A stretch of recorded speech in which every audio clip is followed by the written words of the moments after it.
ناتوابونی پروژه سریعگذاری خیرای آوی هولیر کوتاهی به کشی کم آوی دید یا خودنا. اما بسیاری که للان تاوی هولاتیانی سنوری پارزگی هولیر درست بوا.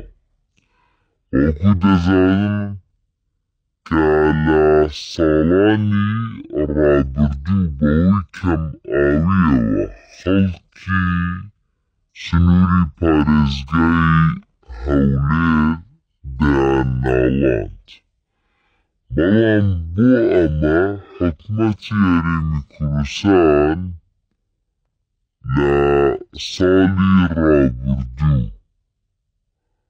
رایگیاند که پروژیک درست دکن که او لزی گوره بین نوشاری هوله با اوی کشی کم آوی کوتاهی بید.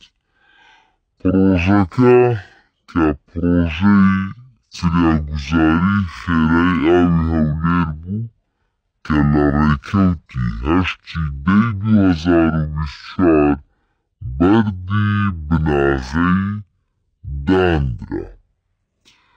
او دیمانانی که لدوی منو دیبینن دیمانی پروژه سریعگذاری خیرای آوی هولیره وکو آماجه بکر که لرکوتی 8/2024 بردی بناغی پروژه که داندرا. دبوی لماوی سالونی اگدا کوتاهی بید بلان با ماوی 7 مانگ بشی زوری ام پروژه تاو با. پروژه که لسر زی گوره با پیچوی 470 میلیون دلار درست کراوه. روزانه 430,000 متر سجا او دگات زیادتر که دکاتا نزدیکی 3 میلیون برمیل آوی سازگر دگاتا نو شهری هولیرو و کشی کم آوی 400 دکا. لرگی 20 انباره کوگا دکیتو هر انباره 300,000 متر سجا او خزن دکات.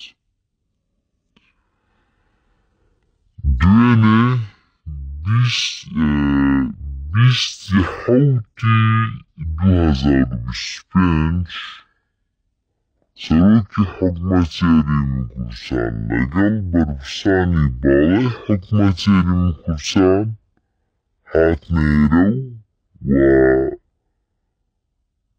پروژه سریعگذاری خیرای آوی هولیریان کرده و رنگیان که کشی آو بوماوی 30 سالی تر لهولیر 400 دکری.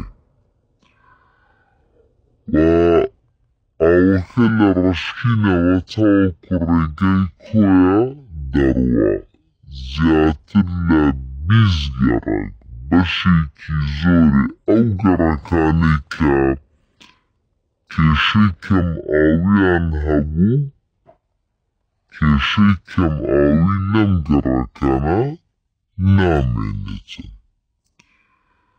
و دمیت آماجه باب کم که او گرکانی که سودمند بن تورق مامزاوه سرکارس قطوی میرزا احمد نازماوه گرد محمد جیان قربو جیان گرد رشا قەرەبووی تۆپزاوە، ئاسوودە، ڕۆشنبیری، فەرمانبەران هەولێریان پێدەگا ئەوە